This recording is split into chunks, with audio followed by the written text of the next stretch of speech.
25 organizaciones son adversarias políticas y las acusa de tratar de desestabilizar al presidente Daniel Ortega.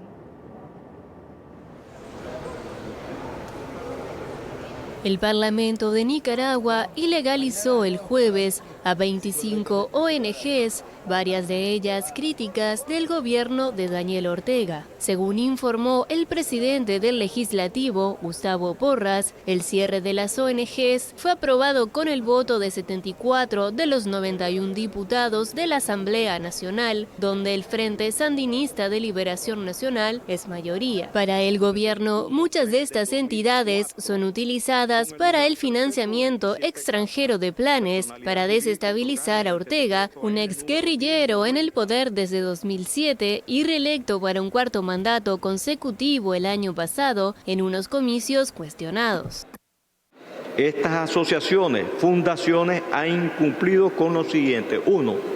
Estados financieros no han reportado estos conforme los periodos fiscales con desgloses detallados de los ingresos, egresos, balanza de comprobación, detalle de donaciones, origen, proveniencia y beneficiario final.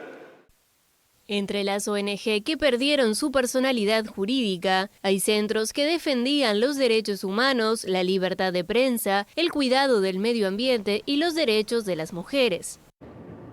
Más de 100 civiles heridos en bombardeos rusos fueron asistidos en Mariupol, Ucrania. Son niños heridos en la ciudad ucraniana asediada de Mariupol, que han sido hospitalizados en Zaporizhia. No está claro si forman parte de los supervivientes del bombardeo del teatro en el que habían encontrado refugio cientos de civiles. El presidente ucraniano Volodymyr Zelensky ha dicho que ocurra lo que ocurra, continuarán con las operaciones de rescate en esta ciudad devastada por los ataques rusos. Más de 35.000 personas han sido evacuadas ya de Mariupol. Los trabajos de rescate siguen en marcha en el teatro bombardeado, donde los habitantes de la ciudad se habían refugiado. Hasta este momento han sido rescatadas más de 130 personas, pero aún hay cientos bajo los escombros. A pesar de los bombardeos y de todas las dificultades, vamos a continuar las labores de rescate. El Ministerio de Defensa ruso ha publicado imágenes aéreas mostrando bombardeos supuestamente quirúrgicos en algún lugar indeterminado de Ucrania. Dice que todo avanza como estaba previsto y que sus tropas combaten ya en el interior de Mariupol. Más al norte, en Kharkov, segunda ciudad de Ucrania, un ataque dejó este viernes al menos un muerto y 11 heridos, según fuentes ucranianas. Las fuerzas rusas rodean parte de la ciudad, pero no totalmente. Las imágenes de muerte y destrucción también nos llegan del otro lado, de Donetsk, ciudad del este ucraniano controlada por los independentistas prorrusos. Aquí un bombardeo en una zona residencial ha dejado al menos 4 civiles muertos. El presidente de Rusia declara que la intervención en Ucrania pretende evitar un genocidio. Baño de multitudes del presidente ruso Vladimir Putin en un acto patriótico en el Estadio Olímpico Luzhniki de Moscú, ante unas 200.000 personas, según las autoridades locales. Todo para destacar la unidad de los rusos ante la campaña en Ucrania, coincidiendo con los actos del 8º aniversario de la anexión rusa de Crimea. Putin ha vuelto a justificar la intervención militar para evitar un genocidio en el Donbass. Ellos tampoco estaban de acuerdo con este golpe de Estado. Inmediatamente organizaron operaciones militares punitivas contra ellos, y no solo una. Los sitiaron y los sometieron a fuego de artillería y ataques sistemáticos. Esto se llama genocidio.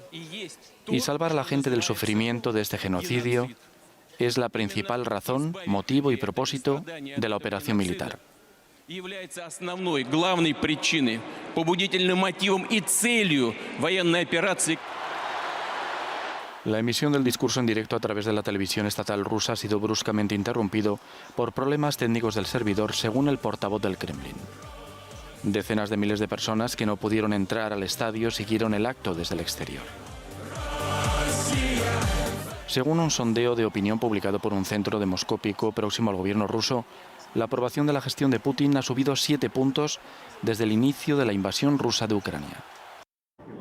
En Polonia ya hay 2 millones de refugiados que tratan de escapar de la guerra en Ucrania. Un flujo constante en una única dirección. son los refugiados ucranianos entrando en Polonia por el puesto fronterizo de Médica. Este viernes han superado los 2 millones de personas, de acuerdo con los datos facilitados por las autoridades polacas. No obstante, en estos últimos días han detectado un notable descenso en el número de llegadas. Todos van ligeros de equipaje y cargados de emoción por la experiencia vivida durante estas 3 semanas de guerra. No hay agua ni electricidad, no hay abastecimiento de alimentos, solo pan, y en pocas ocasiones. Todo está cerrado, no hay reparto. Los niños lloran, hace frío y es terrible. Rusia es el agresor. Ellos nos atacaron primero. No hicimos nada y nadie los invitó. De acuerdo con los datos del Alto Comisionado de Naciones Unidas para los Refugiados, más de 3.270.000 ucranianos han abandonado su país. Además de Polonia, Rumanía y Moldavia son sus principales destinos. Otros continúan su viaje hacia otros países europeos, incluso hacia Canadá, en donde reside la segunda mayor diáspora de ucranianos en el mundo. La mayor crisis de refugiados en Europa desde la Segunda Guerra Mundial supone un desafío enorme para estos países que tienen que coordinar los medios disponibles para atender en las mejores condiciones a las personas que han podido abandonar Ucrania. Estados Unidos y China discuten sobre el posible apoyo de Pekín a Rusia en su conflicto con Ucrania. Advertencia del presidente estadounidense Joe Biden a su homólogo chino Xi Jinping sobre un eventual apoyo material de China a Rusia en la invasión de Ucrania. En una reunión virtual de casi 2 horas, la primera que mantenían ambos líderes desde noviembre, Biden ha dejado claras las implicaciones y consecuencias que tendría para China el hecho de prestar ayuda a Moscú en sus brutales ataques contra las ciudades ucranianas y los civiles. Por su parte, Xi ha dicho que China y Estados Unidos no solo deben encauzar sus relaciones por el camino correcto, sino también compartir sus responsabilidades internacionales y trabajar por la tranquilidad y la estabilidad mundial. En unos días más saldrá en libertad el expresidente de Perú, Alberto Fujimori. Fujimori saldrá en libertad. El expresidente peruano Alberto Fujimori saldrá de la cárcel en los próximos días después de que el Tribunal Constitucional restituyera el indulto humanitario que el gobierno presidido por el neoliberal Pedro Pablo Kuczynski le otorgó en 2017. Fujimori, de 83 años, está condenado a 25 años de cárcel por crímenes de lesa humanidad. Manifestantes pro derechos humanos protestaron en el centro de Lima. Secuestró periodistas, que mató gente inocente, niños, mujeres esterilizadas. Y todo eso es injusto. No es posible que le den un indulto a un sinvergüenza. Los crímenes de lesa humanidad son imprescriptibles. Su hija mayor, la 3 veces candidata presidencial Keiko Fujimori, afirmó que la medida es de justicia y que la familia esperará los siguientes pasos para que el Poder Judicial cumpla con la resolución del Tribunal Constitucional.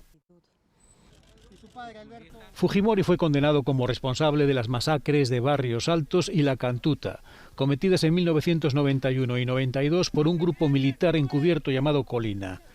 También fue condenado por los secuestros de un empresario y un periodista tras el golpe de Estado que dio en 1992.